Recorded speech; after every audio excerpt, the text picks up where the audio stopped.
رکوع کے اندر انسان پہنچ جائے اور جب جسم اس کا مکمل طور پر ساکن ہو جائے پھر وہ ذکر رکوع پڑھے.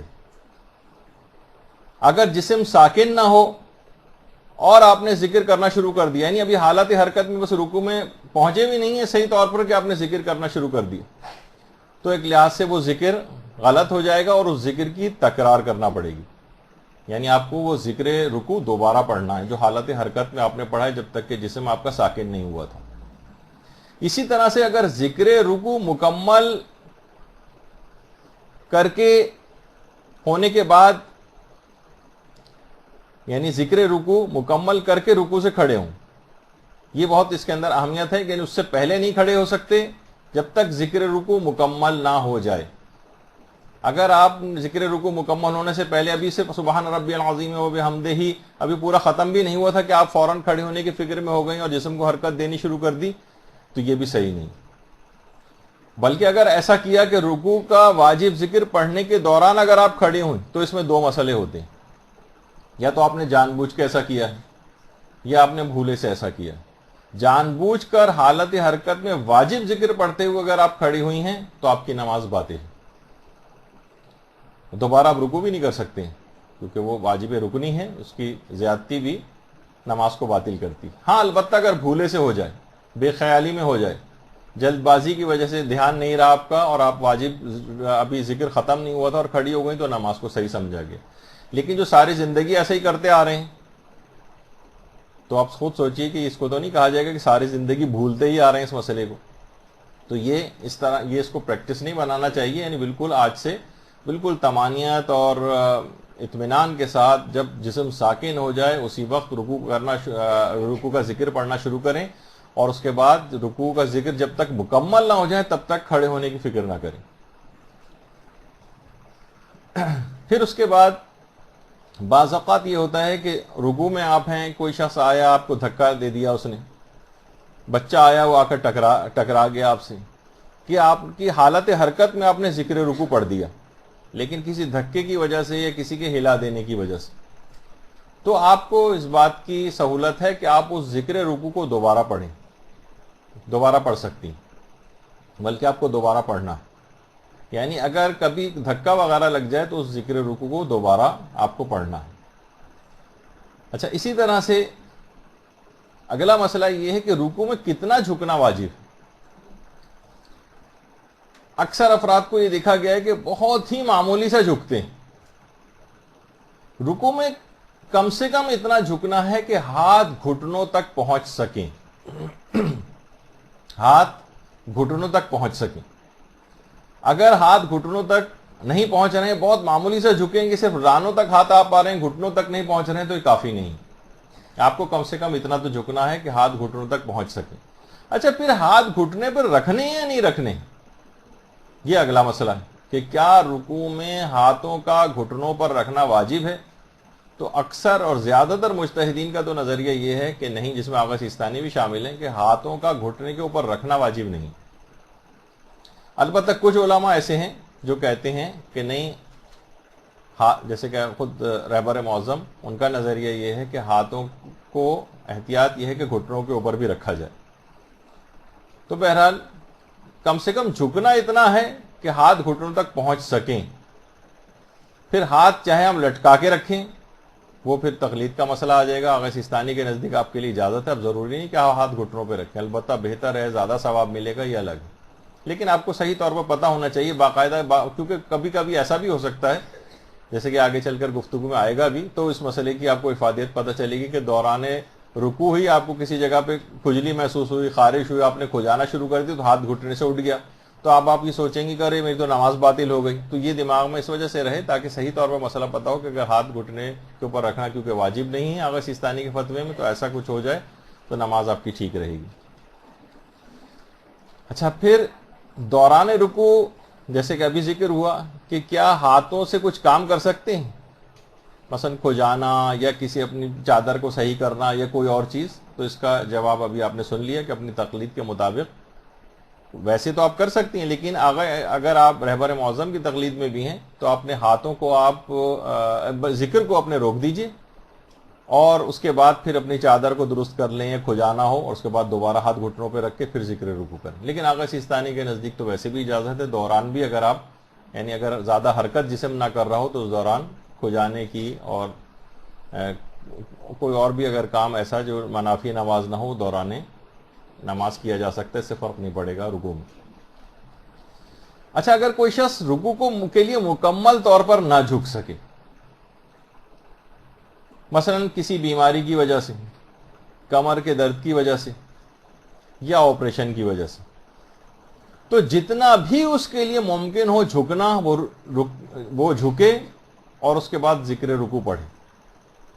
البتہ اس کے اندر زیادہ تر میں نے یہ دیکھا ہے کہ معمولی سا کہ ایسا کوئی ہلکا پھلکا سا درد ہے، اور آپ کو پتہ ہے کہ اس میں ڈاکٹر حضرات بھی زیادہ تر تقریباً 99.99% جو ہے وہ بالکل دین سے بھی لاپرواہ ہوتے ہیں. ذرا سا بھی کسی کے کمر میں درد ہو معمولی سا بھی تو فوراً کہہ دیں گے کہ بھئی آپ نماز کے اندر نہ جھکیے گا. تو یہ آپ کو خود دیکھنا ہے، آپ کو خالی کوئی فائدہ نہیں اٹھانا ہے کہ بس ڈاکٹر نے کہہ دیا تھا، نہیں، آپ کو خود احساس ہے کہ معمولی سا میں برداشت بھی کر سکتی ہوں، تو جتنا بھی ممکن جھکنا ہو آپ جھکیں. فوراً اس کا فائدہ لینے کی فکر میں نہ ہو جائیں کہ ٹھیک ہے بیٹھ کے نماز پڑھیں گے، کھڑے کھڑے نماز پڑھ لیں گے، رکوع کے اندر جھکیں گے نہیں، کیونکہ جھکیں گے تو معمولی سا بھی اگر درد ہو رہا ہے تو ڈاکٹر نے کیونکہ منع کیا. نہیں، رکوع میں اگر مکمل طور پر نہ جھک سکیں تو جتنا ممکن جھکنا ہو اتنا جھکنا پڑے گا. یہ عام طور پر دیکھنے میں آتا ہے لوگوں کے. اچھا، لیکن البتہ مستحب نمازوں کا مسئلہ الگ ہے. مستحب نمازوں کے رکوع میں جو چلتے پھرتے بھی پڑھی جا سکتی ہیں، سواری کے اوپر بھی پڑھی جا سکتی ہیں مستحب نمازیں. عام طور پر لوگ ڈرائیو کرتے ہوئے جا رہے ہیں یا نوافل تک، مثلا اگر آپ بس میں بیٹھ کر جا رہی ہیں اپنے اسکول و کالج اور مختلف اور جو ادھر ادھر بھی سفر کرنا پڑتا ہے، تو بہت سارے نوافل، نماز شب، دیگر مستحب نمازیں سب بیٹھے بیٹھے بھی ہو سکتی ہیں. 1 گھنٹے کی اگر ڈرائیو ہے، کسی جگہ پہ آپ جا رہی ہیں، ٹیکسی میں جا رہی ہیں، اپنی گاڑی میں جا رہی ہیں، آپ مستحب نماز ٹائم کو بھی اویل کریں. ادھر ادھر بازاروں میں ادھر ادھر دیکھتے ہوئے جانا، دکانوں کو دیکھتے ہوئے، لوگوں کو دیکھتے ہوئے ضروری تو نہیں، اس سے بھی فائدہ اٹھا لینا چاہیے. تو اتنا رکوع اور سجدہ معمولی سے گردن کے اشارے سے بھی کیا جا سکتا ہے، معمولی سے سر کے اشارے سے بھی کیا جا سکتا ہے. رکوع میں جھکیے اور سجدے کے لیے تھوڑا سا زیادہ جھک جائیے. تو آنکھ کے اشارے سے بھی ہو سکتا ہے، اگر تھوڑا سا بھی جھکنا سر کو ممکن نہیں، مثلا ڈرائیو کر رہے ہیں، ذرا سا بھی اگر جھکیں گے تو ہو سکتا ہے کوئی نقصان پہنچنے کا، تو آنکھ کے اشارے سے بھی رکوع اور سجدہ جو کیا جا سکتا ہے. تو مستحب نمازوں کا مسئلہ الگ ہے، واجب نمازوں کا ذرا مسئلہ الگ ہے. مستحب نمازوں میں سہولت وہ زیادہ ہے. اچھا، اسی طریقے سے ذکر رکوع، جس وقت آپ رکوع میں ہوں تو کتنا جسم کو حرکت دی جا سکتی؟ تو دیکھیے، جسم کو تو کوشش کریں کہ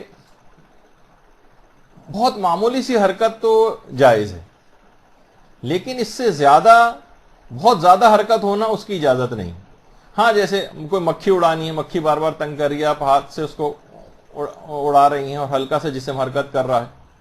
یا مثلا کوئی کیڑا چلتا ہوا آ رہا ہے، لال بیگ چلتا ہوا آ رہا ہے. آپ کو پتہ ہے کہ خواتین جو ہیں وہ چاہے شوہر سے اتنی خائف نہ ہو جتنی لال بیگ سے ہوتی ہیں، تو وہ یا چھپکلی آ رہی ہے مثلا اور آپ کو اس سے خوف محسوس ہو رہا ہے، کوئی اور کیڑا آ رہا ہے، تو اپنے آپ کو ذکر رکوع روک کر تھوڑا سا آگے پیچھے بھی ہو سکتی، لیکن اس وقت ذکر کو روک دینا چاہیے.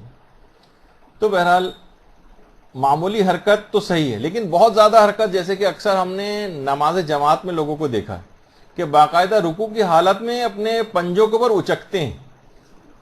ہاں، حقیقت ہے، یہ اکثر نماز جماعت میں بھی دیکھنے میں آتا ہے، اور یقیناً جس وقت وہ فرادہ پڑھتے ہوں گے اس وقت بھی یہ والی غلطی کرتے ہوں گے، اور اس وقت واجب ذکر رکوع بھی پڑھا جا رہا ہوتا ہے. تو پنجوں کے اوپر اچکنا یا اس وقت جسم کو حرکت دینا یا قیام کی حالت میں بھی اس طرح سے واجب ذکر کو، قرات کو انجام دیتے ہو، ایسا نہیں کرنا چاہیے. بلکہ اگر جان بوجھ کے اگر وہ ایسا کیا تو ابھی آپ نے جیسے کہ پچھلی دفعہ بھی سنا کہ نماز بھی باطل ہو سکتی، تو یہ نہیں کرنا چاہیے. اچھا، اب بہت سے کچھ مستحبات رکوع کے ایسے ہیں کہ اس کا بھی خیال رکھ لینا چاہیے کہ انسان کی نگاہ جس وقت وہ رکوع کر رہا ہو، اس کے دونوں پاؤں کے درمیان جو جگہ ہوتی ہے کہ کم سے کم 4 پھیلی ہوئی انگلیاں، یعنی ایک تو انگلیوں، چاروں انگلیوں کو اگر آپ ملا لیں اتنی جگہ، اگر ان انگلیوں کو پھیلا لیں، یعنی جس طرح کھولتے ہیں انگلیاں، 4 انگلیوں کو کھولنے کی جگہ کے مطابق یا چلیں ایک والش بھی اگر کر لیا جائے تو اتنی ٹانگوں کے درمیان جو جگہ ہے اس جگہ کو دیکھ. بہت سے لوگ یہ کرتے ہیں کہ رکوع کی حالت میں بھی سجدگاہ کو دیکھتے ہیں, کس وقت کہاں پر دیکھنا ہے. جیسے جس وقت قیام کی حالت میں ہو تو انسان کو سجدگاہ کو دیکھنا ہوتا ہے, قنوت کی حالت میں ہو تو انسان کو اپنی ہتھیلیوں کی طرف دیکھنا ہوتا ہے, رکوع کی حالت میں ہو تو اپنے دونوں پاؤں کے درمیانی جگہ کو دیکھنا ہوتا ہے, سجدے کی حالت میں ہو تو اپنی ناک کی طرف دیکھنا ہوتا ہے, اور اگر جس وقت آپ تشہد کے اندر بیٹھتی ہیں تو اپنی گود پہ نگاہ جو ہے وہ ہونی چاہیے. تو یہ اس کے کچھ مستحبات وغیرہ ہیں. تو رکوع کے اندر بھی یہی ہے کہ جو بالکل درمیانی جگہ ہو دونوں پاؤں کے درمیان, وہاں پر آپ کو دیکھنا چاہیے.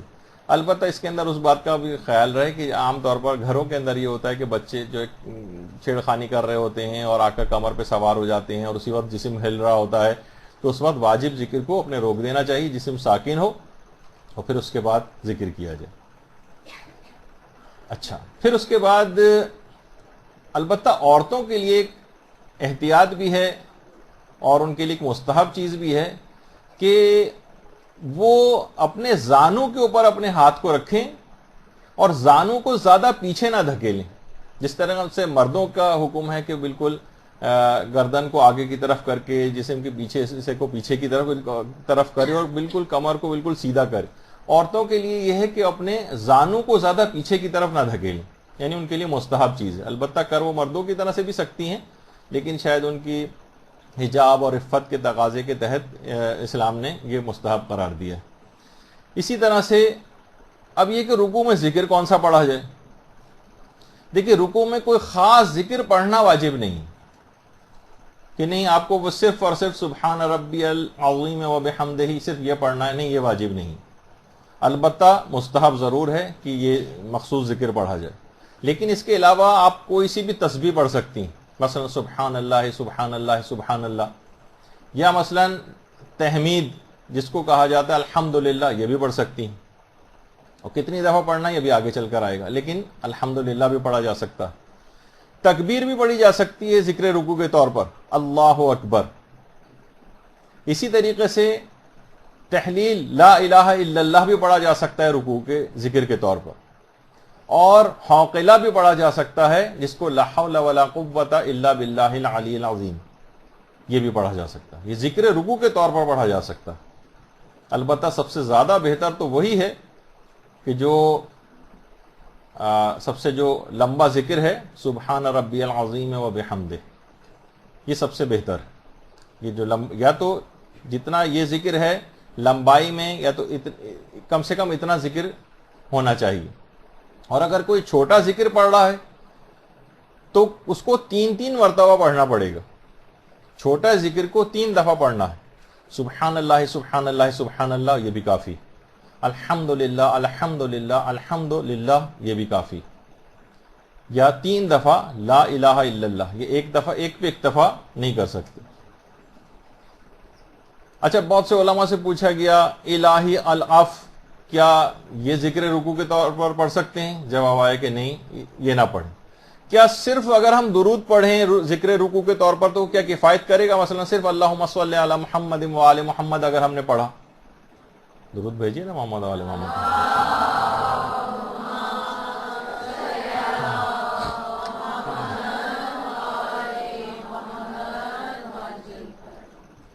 تو یہ بھی کافی نہیں.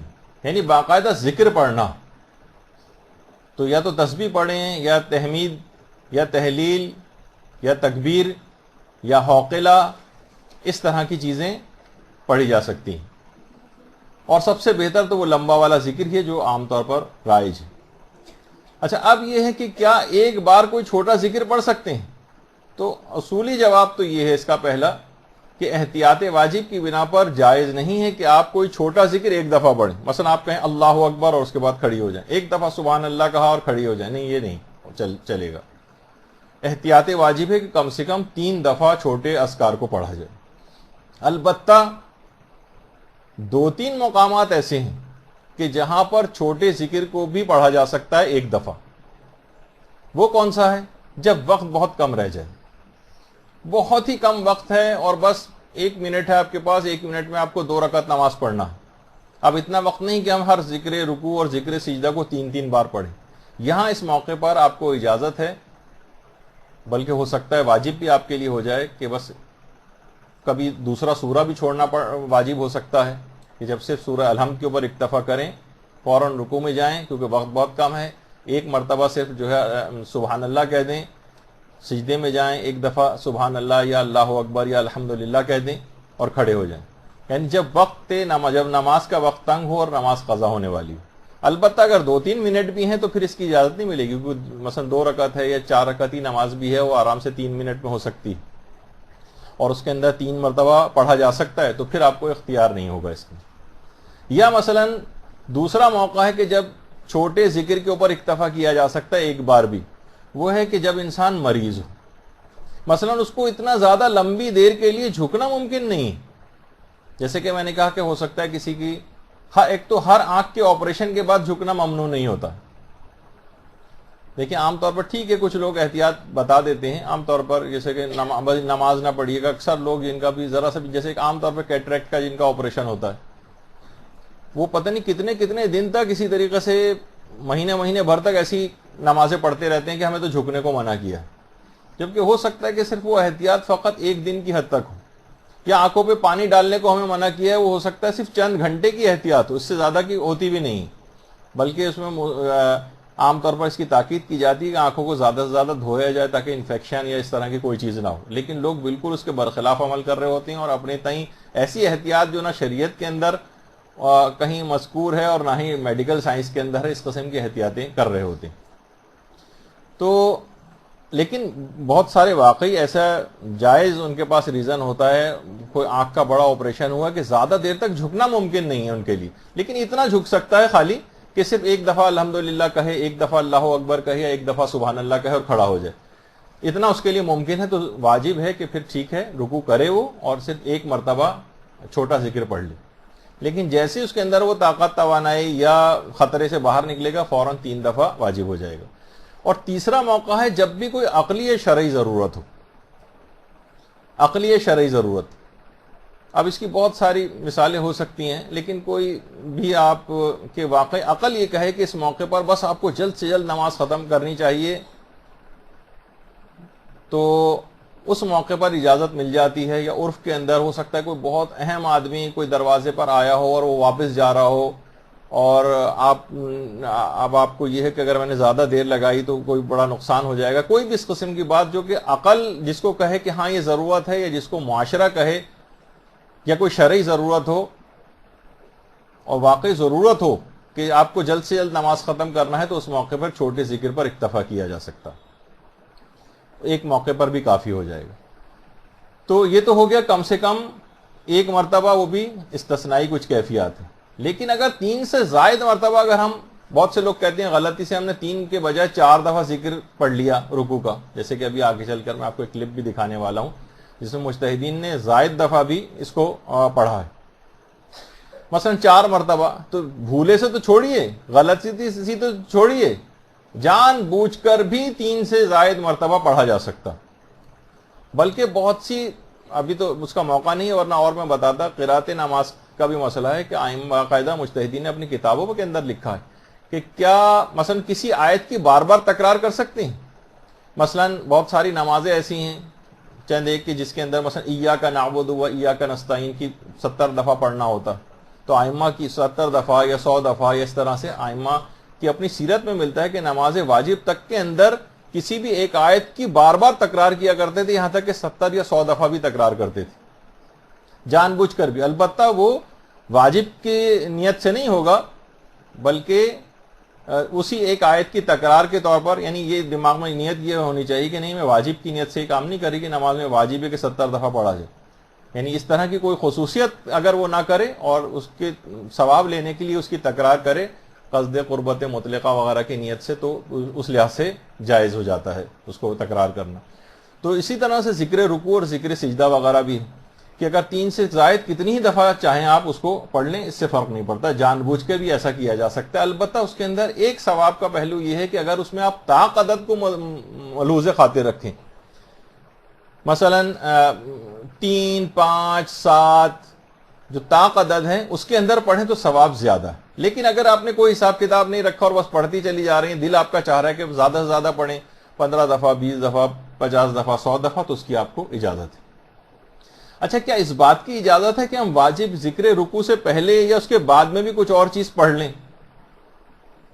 مثلا کچھ اور اذکار پڑھ لیں، مثلا سبحان اللہ سبحان اللہ سبحان اللہ پڑھا، پھر سبحان ربی العظیم و بحمدہ پڑھا، اس کے بعد پھر درود پڑھا، پھر اس کے ساتھ کوئی اور دعا بھی ایڈ کر لی. کیا اس کی اجازت ہے؟ تو یہ ہے کہ جی ہاں، اس کی اجازت ہے، ایسا کیا جا سکتا ہے. اور بلکہ اگر کچھ اس موقع پہ آپ کو کوئی کلپ بھی اگر دکھا دیا جائے اس کا تو وہ زیادہ. اب آپ دیکھیے گا کہ علماء کس طریقے سے ان اذکار کو پڑھ رہے ہیں. اللہ اکبر سبحان ربی العظیم وبحمدہ اللهم صل على محمد وآل محمد سمع الله لمن حمده اللہ اکبر سبحان ربی العظیم وبحمدہ اللهم صل على محمد وآل محمد سمع الله لمن حمده سبحان ربي العظيم وبحمده سبحان الله سبحان الله سبحان الله رب صل على سمع الله الله أكبر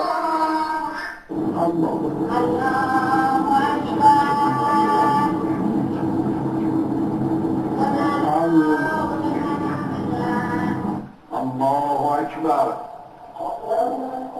سبحان ربي العظيم وبحمده سبحان الله سبحان الله سبحان الله الله أكبر الله أكبر سبحان الله سبحان الله سبحان الله اللهم صل على محمد وآل محمد وعجل فرجهم سمع الله لمن حمده الله أكبر الله أكبر الله أكبر سبحان الله بحمده سبحان الله سبحان الله سبحان الله سبحان الله 4 دفعہ پڑھا انہوں نے. سمع الله لمن حمده الله الله أكبر سبحان الله سبحان ربي العظيم وبحمده سبحان ربي العظيم وبحمده سبحان الله الله أكبر سبحان سبحان ربي العظيم وبحمده سبحان ربي العظيم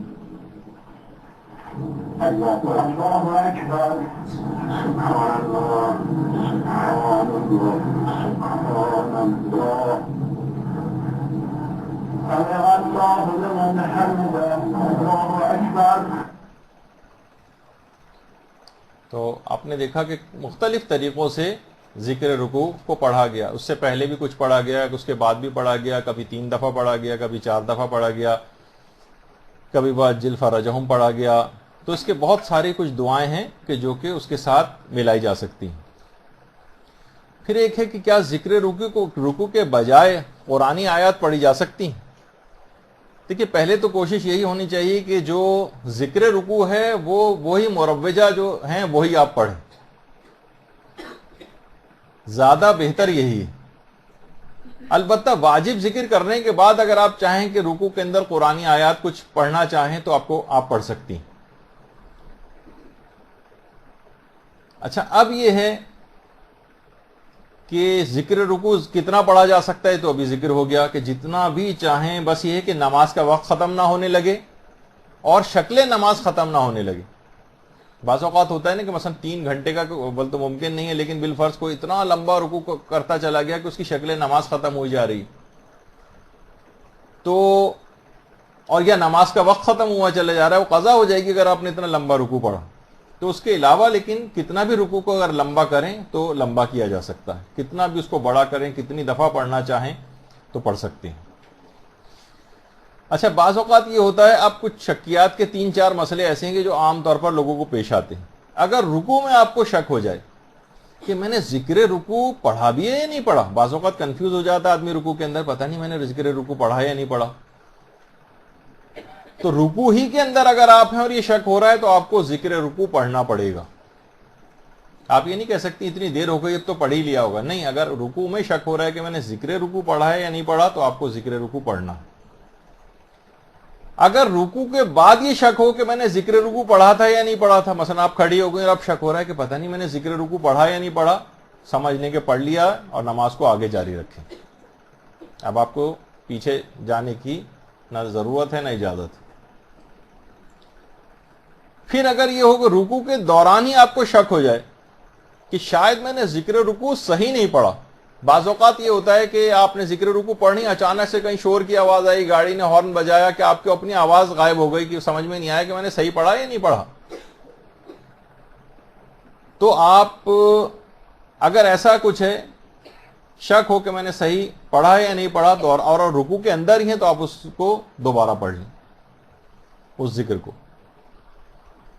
اور اگر رکوع کے بعد یہ شک ہو کہ شاید ذکر رکوع میں نے صحیح نہیں پڑھا تھا تو پھر نماز کو جاری رکھنا، نماز کو جاری رکھیں اور پیچھے کی طرف توجہ نہ دیں. بعض اوقات یہ بہت چھوٹے چھوٹے مسئلے ہیں لیکن رکوع کے اندر پیش آ جاتے ہیں.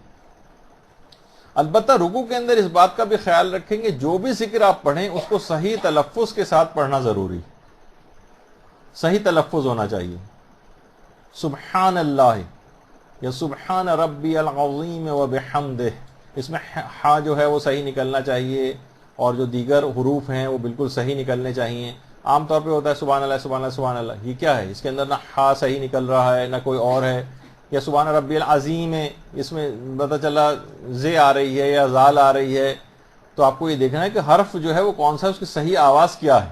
جبھی عام طور پر جو نئے نئے جن کی قرات وغیرہ صحیح نہیں ہوتی، قرات وغیرہ، تو ان کو یہ کہا جاتا ہے کہ پھر آپ سبحان اللہ سبحان اللہ سبحان اللہ یہ 3 دفعہ پڑھ لیں، کم سے کم اس میں ہا ایک صحیح طور پر نکل آئے. کیونکہ اس کے اندر جب اگر آپ پورا بڑا والا ذکر عام طور پر پڑھتی ہیں تو اس کے اندر اور حروف ایسے ہیں کہ جن کے تلفظ عین کا صحیح نہیں ہے یا اور صحیح حروف جو ہے وہ صحیح نہیں بولے جا رہے ہیں، تو اس کے اندر یہ مسئلہ پیش آ سکتا ہے. تو صحیح تلفظ ہونا چاہیے. اچھا ایک مسئلہ ایک اور ہے کہ کیا لوگ کہتے ہیں کہ اکثر ہم سے غلطی ہو جاتی ہے پڑھنے میں کہ رکوع کے بجائے سجدے کا ذکر اور سجدے کے اندر رکوع کا ذکر پڑھ دیتے ہیں. رکوع میں مثلا سبحان ربی الاعلی وبحمدہ پڑھ دیا اور سجدے میں جا کر رکوع کا ذکر پڑھ دیا سبحان ربی العظیم وبحمدہ والا، وہ ذکر پڑھ دیا. تو کیا اس کی اجازت ہے؟ یا تو غلطی سے ایسا ہو جائے یا جان بوجھ کے بھی اجازت ہے یا اجازت نہیں. تو بہرحال موجودہ مجتہدین جیسے رہبر معظم وغیرہ ان کا تو یہی نظریہ ہے کہ جان بوجھ کر بھی ایسا کیا جا سکتا ہے، اور اگر غلطی سے ہو جائے تو ظاہر ہے کہ اس میں تو جب جان بوجھ کے ہو سکتا ہے تو غلطی سے اگر ہو جائے تو اس سے بھی کوئی فرق نہیں پڑتا ہے. لیکن کچھ علماء ایسے ہیں کہ جو احتیاط واجب لگا کر منع کرتے ہیں، جیسے آغا ناصر مکارم شیرازی ہیں، یا شاید امام خمینی کا یہ مسئلہ کچھ میرے دماغ میں آ رہا ہے کہ شاید ان کا بھی تھا. تو اگر کوئی ایسا اس میں زیادہ بہتر تو یہی ہے کہ رکوع میں رکوع کا ذکر پڑھیں، سجدے میں سجدے کا مخصوص ذکر جو بڑا والا ہے وہی پڑھیں. لیکن اگر کبھی اس کے برخلاف بھی ہو جائے، غلطی سے ایسا ہو جائے تو خیر نماز میں کوئی فرق نہیں پڑتا. اور موجودہ مجتہدین کے نزدیک تو آپ نے سن ہی لیا کہ اس کے جان بوجھ کر بھی ایسا کیا جا سکتا. البتہ کچھ علماء ایسے ہیں جو احتیاط وغیرہ لگا کر منع کرتے ہیں کہ آپ خود سے اس میں تبدیلی نہ کریں. اور یہ جو مخصوص اذکار ہیں رکوع کے سجدے کی، ان کو رکوع کے ذکر کو سجدے میں نہ پڑھیں اور سجدے کے ذکر کو رکوع کے اندر نہ پڑھیں. اچھا اب جو بھی ذکر پڑھیں وہ حالت حرکت میں نہیں ہونا چاہیے اور ایک طمانیت ہونی چاہیے. جھکتے ہوئے یا کھڑے ہوتے ہوئے آپ کو کوئی ذکر نہیں پڑھنا ہے. اور یہ بھی دماغ میں رہے رکوع کی حد تک کہ رکوع کے اندر یہ مسئلہ ہے کہ رکوع میں 2 رکوع نہیں ہونے چاہیے. سہون بھی اگر 2 رکوع ہو گئے تو نماز باطل ہو جاتی. اچھا کبھی کبھار یہ ہوتا ہے کہ حالت قیام میں شک ہوتا ہے کہ میں نے رکوع کیا یا نہیں کیا. مثلا دوسرا سورہ پڑھ کر ابھی فارغ ہوئے ہیں اور اب شک ہو رہا ہے کہ پتہ نہیں میں نے رکوع کر لیا، یہ رکوع کرنے کے بعد میں کھڑی ہوئی ہیں، تو پھر آپ کو رکوع کرنا لازم ہوگا. اگر آپ کو حالت قیام میں شک ہو کہ میں نے رکوع کیا یا رکوع نہیں کیا تو آپ کو رکوع کرنا ہے. اور اگر آپ کو نماز کے بعد معلوم ہوا کہ ایک رکعت میں تو میں نے رکوع کیا ہی نہیں تھا، مثلا اکثر گھروں میں بھی سی سی کیمرے لگے ہوتے ہیں، کسی جگہ بھی آپ نے کبھی ریوائنڈ کر کے دیکھا، کہا کہ اس میں تو میں نے رکوع ہی نہیں کیا. اب آپ کو چاہے وہ بعد میں کیوں نہ پتہ چلے، اس نماز کی آپ کو قضا کرنا پڑے گی. نماز کے بعد بھی پتہ چلے کہ میں نے کسی ایک رکعت میں ایک رکوع انجام نہیں دیا ہے تو نماز کو دوبارہ پڑھنا. اور بعد نماز اگر یہ شک ہو کہ شاید میں نے رکوع نہیں کیا تھا تو شک پر توجہ نہیں دینی ہے، اور نماز جو آپ نے پڑھی ہیں وہ ساری نماز صحیح سمجھی جائیں گی. تو یہ کچھ چھوٹے چھوٹے سے اس کے فقہی مسئلے ہیں کہ جن کا عام طور پر اس کا خیال کرنا ہوتا ہے. اچھا، جیسے کہ ابھی آپ نے سنا کہ رکوع سجدہ میں بہتر ہے کہ قرآنی آیات کے بجائے اذکار پڑھے جائیں. یہ اصل میں کچھ روایات بھی اس سلسلے میں آئی ہیں کہ پیغمبر کی بھی ایک حدیث ہے اس سلسلے میں، اللہم صلی علی محمد و علی محمد،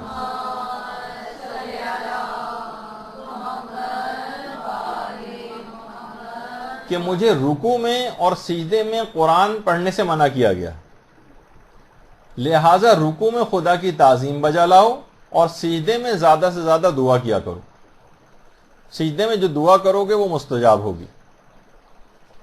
اور رکوع میں ایک مسئلہ اور بھی ہے کہ رکوع میں درود جو ہے وہ خود ایک دعا ہے، اور ضروری نہیں کہ آپ درود ایک ہی دفعہ پڑھیں، آپ اس کی بھی تکرار کر سکتی ہیں رکوع میں.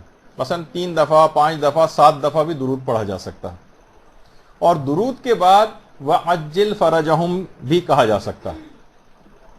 اللہم صلی علی محمد و آل محمد وعجل فرجہم.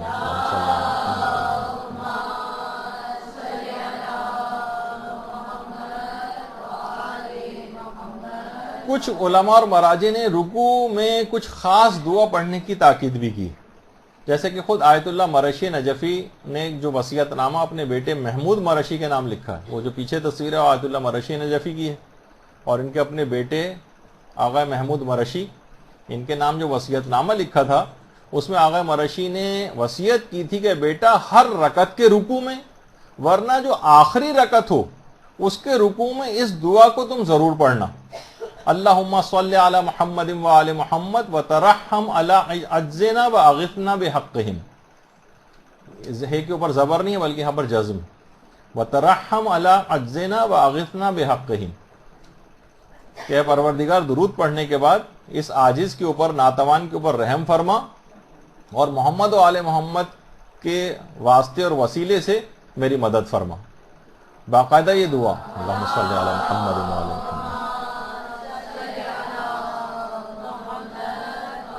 آیت اللہ مرشی نجفی نے یہ دعا پڑھنے کی تاکید اپنے بیٹے کو کیوں کی ہے وصیت نامے میں؟ اس کی وجہ یہ ہے کہ آیت اللہ مرشی نجفی کو یہ تاکید امام زمانہ علیہ السلام نے کی تھی.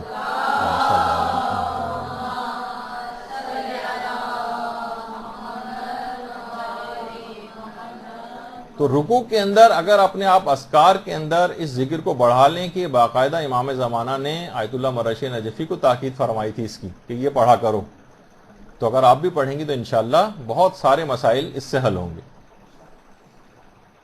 اچھا، پھر ایک مسئلہ ایک اور بھی ہے کہ رکوع میں کیا لعن پڑھی جا سکتی ہے محمد و آل محمد کے دشمنوں کے اوپر؟ تو جواب ہے کہ جی ہاں، پڑھی جا سکتی ہے. اچھا، یہ مسئلہ خالی ہمارے یہاں نہیں ہے بلکہ جو دشمنان اہل بیت ہیں ان کے لیے لعن کا تذکرہ خود ہمارے برادران جو ہیں، جو غیر شیعہ فقہ جو پائی جاتی ہیں، ان کے اندر بھی اس کا تذکرہ ہے کہ پیغمبر باقاعدہ ایک قبیلہ جو کہ پیغمبر کو بہت تکلیف اور آزار پہنچاتا تھا، اس کا نام لے کر پیغمبر رکوع میں اس کے اوپر لعنت کیا کرتے تھے، نمازوں کے قنوت میں لعنت کیا کرتے تھے. بہت ساری روایتیں جس کو ابھی تو پڑھنے کا وقت نہیں ہے اس کا، لیکن الگ سے بھی اس کا تذکرہ آیا. تو محمد و آل محمد کے جو دشمن ہیں ان کے اوپر لعنت کرنا، البتہ اس کے اندر وہ ان چیزوں کا خیال رکھنا چاہیے کہ ایسا کچھ نہ ہو کہ اس کو جیسے کہ آج کل بہت ساری سازشیں ہو رہی ہیں اور اس کو فرقہ واریت اور اس کے طور پر ابھارا جائے اور مسلمانوں کے جو مقدسات ہیں ان کے اوپر کوئی زک پڑ جائے اور ایک فساد کا باعث ہو جائے. لیکن کیونکہ لعن کے معنی صرف دشمنان اہل بیت سے رحمت خدا کے دور ہونے کی دعا کرنا، لعن کے یہ معنی، اس کے معنی کبھی بھی گالیاں نہیں ہوتے، اس کے معنی کبھی بھی کوئی ایسا الفاظ نہیں ہوتے کہ جس سے فتنہ و فساد برپا ہو جائے. اور یہ والی چیز لعن، یہ تو آپ دوسروں کو بھی دکھا سکتی ہیں کہ دیکھیں آپ کی اپنی روایات کے اندر ہے کہ پیغمبر باقاعدہ لعن یعنی رحمت پروردگار کی دوری کے لیے باقاعدہ دعا یا بد دعا کیا کرتے تھے ان افراد کے لیے. اور دیکھیے اتنا زیادہ اہمیت ہے اس رکوع کی کہ عرفہ پوری رات رکوع کے اندر گزارتے تھے، اور یعنی کثرت سے جتنے بھی اذکار اور دعائیں جو کہ رکوع کے اندر پڑھی جا سکتی ہیں وہ سب رکوع کے اندر بھی پڑھتے تھے. اور دیکھیے کتنی نمازیں تو ایسی ہیں، بلکہ ایک نماز خاص طور پر جیسے کہ نماز آیات کے، اس کے اندر 10 رکوع، یعنی خود رکوع کے اندر یعنی 10 رکوع. کچھ نماز جیسے یہی نماز آیات کے اندر ہر رکعت کے اندر 5 رکوع کرنا پڑتے ہیں، 2 رکعت کے اندر 10 رکوع ہو جائیں گے. تو اللہ کو یعنی رکوع والی عبادت اتنی پسند. البتہ رکوع بھی مخصوص عبادت ہے، جس طرح سجدہ ایک مخصوص عبادت ہے پروردگار کے لیے. تو علماء فرماتے ہیں کہ رکوع تعظیمی بھی غیر خدا کے لیے جائز نہیں، یعنی تعظیماً رکوع کی حد تک جھک جانا. ہمارے استاد محترم باقاعدہ فقہی مسائل میں بیان فرماتے تھے کہ بہت سے لوگ بالکل اس طرح چائنیز یا جیپنیز جھکتے چلے جاتے ہیں، رکوع کی حد تک چلے جاتے ہیں کسی کی تعظیم میں. تو کسی کے لیے تعظیماً رکوع کرنا بھی جائز نہیں.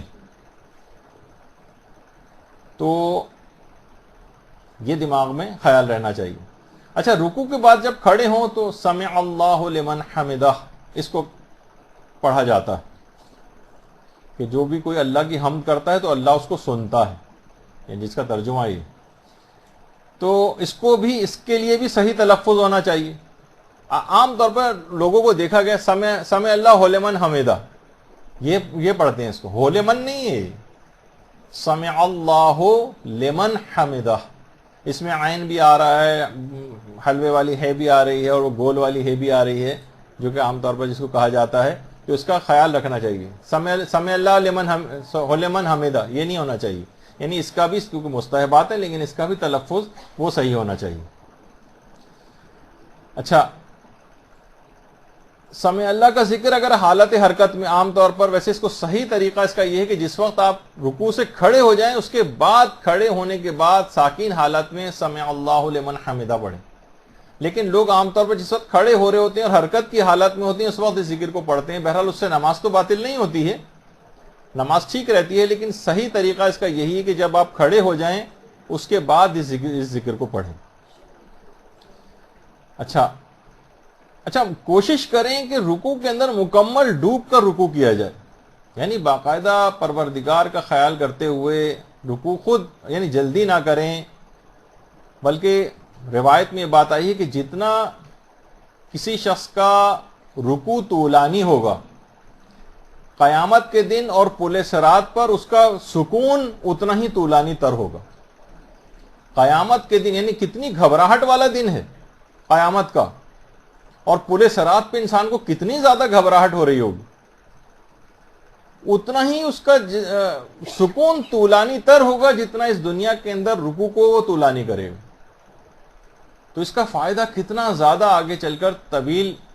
اور اس سے پہلے بھی آپ نے سنا کہ وحشت قبر کا سامنا اس کو نہیں کرنا پڑے گا، کہ جو مکمل شرائط، طمانینت، اطمینان کے ساتھ رکوع کرے گا. تو رکوع کی الگ سے بھی بڑی اہمیت ہے. اور ایک رکوع تو ایسا ہے کہ جو کہ بہترین رکوع ہے، جو کہ امیر المومنین علیہ الصلوۃ والسلام نے کیا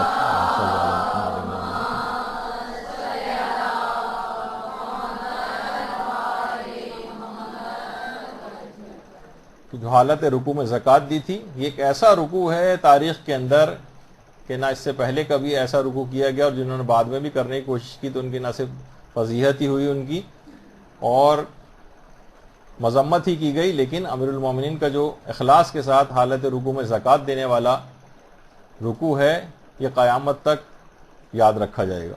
برحمتك يا أرحم الراحمين وصلى الله على محمد وآله الطاهرين.